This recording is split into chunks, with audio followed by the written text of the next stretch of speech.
नमस्कार, news India देख रहे हैं आप। मैं हूं आपके साथ पूजा मोहन पांडे। बुलेटिन की शुरुआत होगी राजधानी दिल्ली की हलचल के साथ। बड़ी हलचल होगी आज, बड़ी खबर, अहम जानकारी के साथ आपको बता दें कि आज राज्यसभा में पेश होगा दिल्ली सर्विस ऑर्डिनेंस। आपको बता दें लोकसभा में पास हो चुका है ये बिल। आम आदमी पार्टी कांग्रेस ने अपने तमाम सांसदों के लिए 3 लाइन का स्पष्ट व्हिप जारी किया है। केंद्रीय गृह मंत्री अमित शाह राज्यसभा में पेश करेंगे यह बिल। निरस्त किया जाएगा क्योंकि ये सीधे तौर पे असंवैधानिक, गैर कानूनी है और इसके कई सारे कारण हैं, लेकिन इतना असंवैधानिक, गैर कानूनी कानून कभी ही शायद भारत के संसद भवन में लाया गया हो पास कराने के लिए, चर्चा के लिए।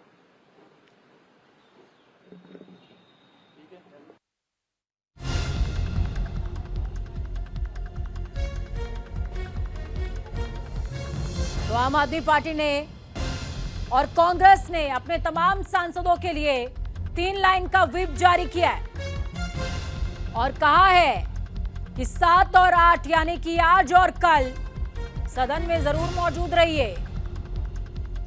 आपको बता दें कि केंद्रीय गृह मंत्री अमित शाह राज्यसभा में आज बिल को पेश करने वाले हैं। हालांकि लोकसभा में पहले ही ध्वनिमत से पास हो चुका है ये बिल।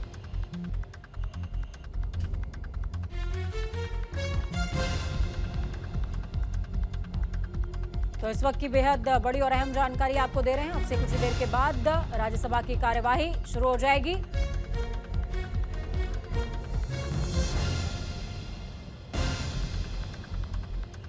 देखिए, राज्यसभा के अंदर आसानी नहीं है बीजेपी के लिए। एनडीए खेमे के लिए कहा जाए तो मुश्किल नहीं होगा। इस बीच आपको गणित बताएंगे कि राज्यसभा में आंकड़ों का गणित क्या कहता है। राज्यसभा में कुल सांसदों की जो संख्या है वो 238 है। बहुमत के लिए 120 सांसदों की जरूरत होगी।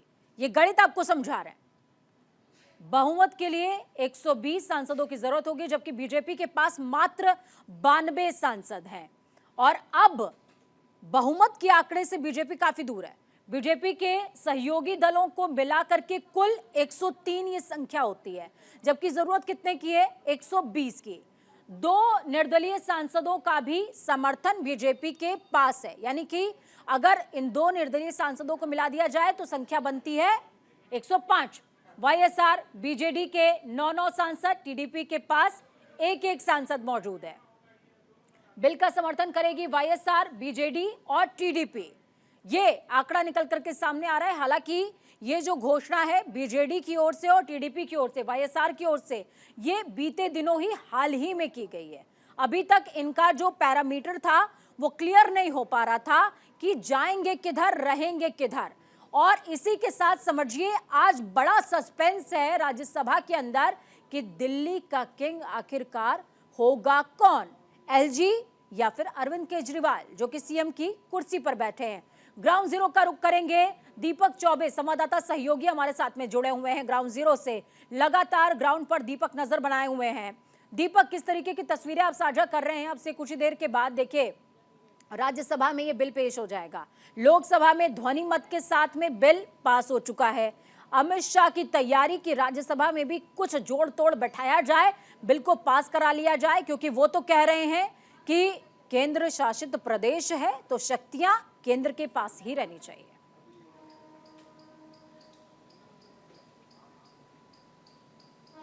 जी बिल्कुल, और केंद्र के पास अगर बात की जाए तो बीजेपी के पास इसका आंकड़ा भी है। अगर कहा जाए कि एनडीए की अगर बात की जाए तो एनडीए के पास करीब अगर अमूमन देखा जाए तो 1 से 11 का आंकड़ा है।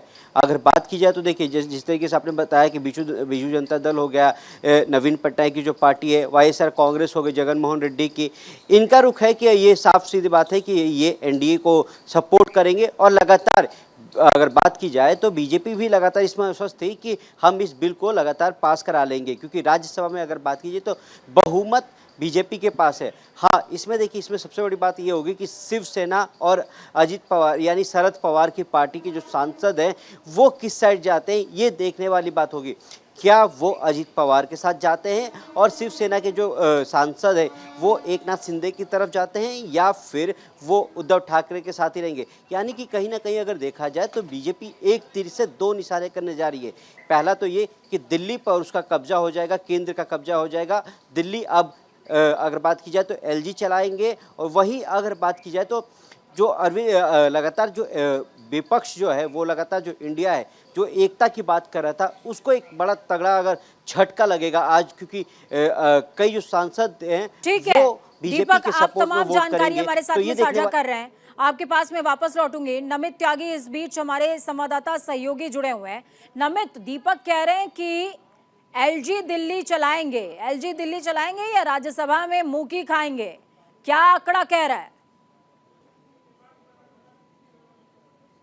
देखिए, फिलहाल अगर हम बात करें तो आंकड़ा तो एनडीए के पक्ष में है, लेकिन अगर क्रॉस वोटिंग कहीं ना कहीं हो जाए या फिर कुछ सांसद अगर बाइकआउट करते हैं, अगर कुछ पार्टियां बाइकआउट करते हैं राज्यसभा के अंदर, तो उसका फायदा एनडीए को मिलेगा। क्योंकि फिलहाल अगर हम राज्यसभा के अंदर बात करें तो 238 मेंबर हैं, जिसमें से एक यानी कि बीएसपी के जो सांसद हैं उन्होंने बाइकआउट का फैसला कर दिया, यानी कि मेंबर बचे अब 237 के मुताबिक 119 का आंकड़ा जो है वो बहुमत का निकलकर सामने आ रहा है। हालांकि बीजेपी के अगर छोटे छोटे दलों की मिलाकर बात की जाए तो 103 का आंकड़ा है, लेकिन जो सबसे अहम बात है बीजेडी और वाईएसआर कांग्रेस दोनों के 9 सांसद राज्यसभा में हैं, यानी कि ये जो 18 सांसद हैं इससे एनडीए का पलड़ा पूरी तरीके से उनके पाले में चला गया है। क्योंकि आम आदमी पार्टी को पहले ये उम्मीद थी, उनको ये आशा थी कि शायद बीजेडी या वाईएसआर कांग्रेस उनके पक्ष में वोट डाले, लेकिन आखिरी समय पर देर आते आते जो है दोनों पार्टियों ने केंद्र सरकार को समर्थन दिया। तो ऐसे में अब राज्यसभा के अंदर नंबर गेम तो एनडीए के पास है, लेकिन 100 से ऊपर सांसद जो हैं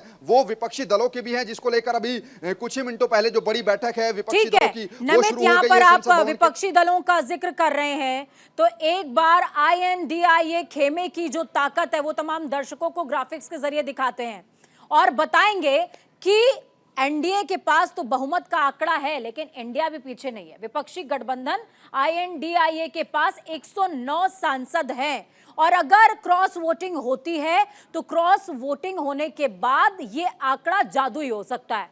कांग्रेस के पास 31 सांसद हैं।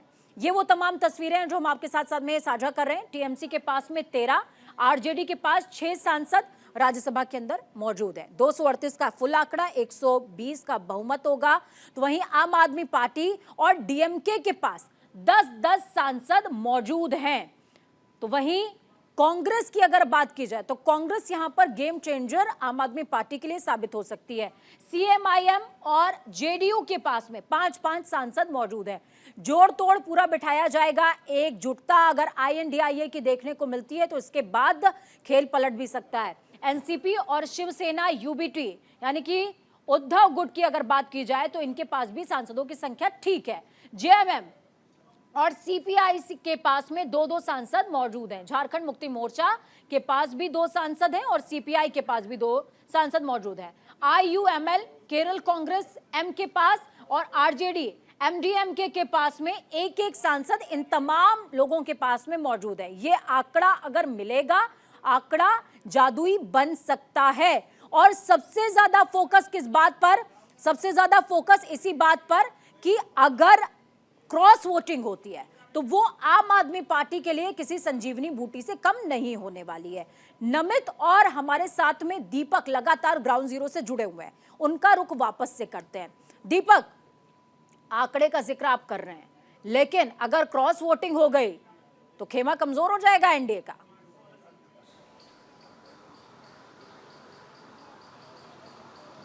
बिल्कुल, इसीलिए गृह मंत्री अमित शाह इस बिल को पेश करेंगे।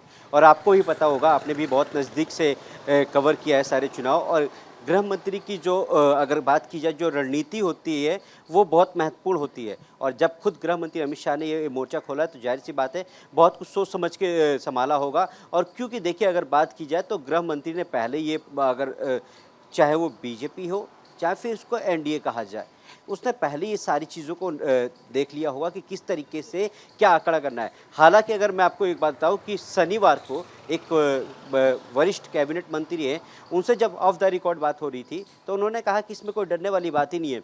मतलब बॉडी लैंग्वेज जो होती है उससे पता चलता है कि आप कितने मतलब कॉन्फिडेंस है। और वो बॉडी लैंग्वेज दिखा रही थी कि उनको इस पर कोई दिक्कत नहीं है। उन्होंने कहा कि हमारे पास बहुमत का आंकड़ा है, हमें कोई दिक्कत नहीं है, हम उसी दिन वोटिंग भी होगी, आप लोग देख लीजिएगा। तो जो वोटिंग लैंग्वेज जो होता है ना, वो सबसे बड़ा दिखता है कि आप क्या कर सकते हैं। और देखिए आपसे थोड़ी देर बाद जब गृह मंत्री अमित शाह पार्लियामेंट के अंदर पहुंचेंगे तो उनकी बॉडी लैंग्वेज देखिए कि किस तरीके से है। सबसे बड़ी बात ये कि जो दिल्ली की मेरे पास दीपक एक और है, अहम सवाल है।